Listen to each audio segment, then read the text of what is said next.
Bapak Ketua KIP dan sebelumnya, dan Pak Gubernur dan sebelumnya, jajaran pemerintah Aceh, yang terhormat semua DPR, yang terhormat kawan-kawan kami semua.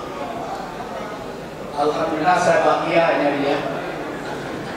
Saya dapat nomor 2, bagi 2 kali masyarakat.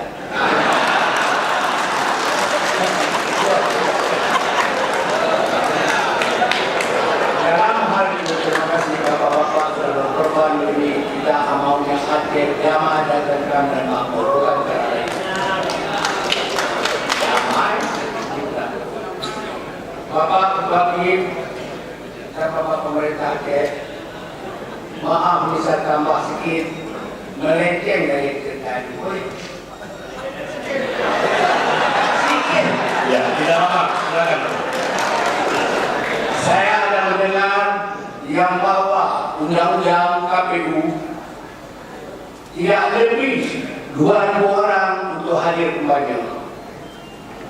Itu sudah demokrasi sudah dihancurkan.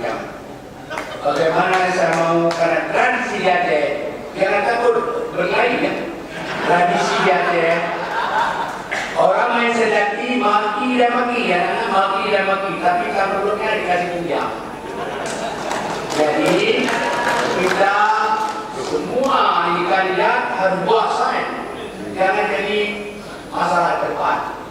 Masalah perkara di Aceh, ini demokrasi Aceh. Berapa orang mendatang silakan. Jangan 2.000 atau 1.000 orang. Kalau 1.000 orang kita berarti tidak di bawah itu, tidak. Jadi saya mohon kepada Bapak KIP dan pemerintah berilah hubungan ini pesta demokrasi Aceh. Apa yang mati makilah, tapi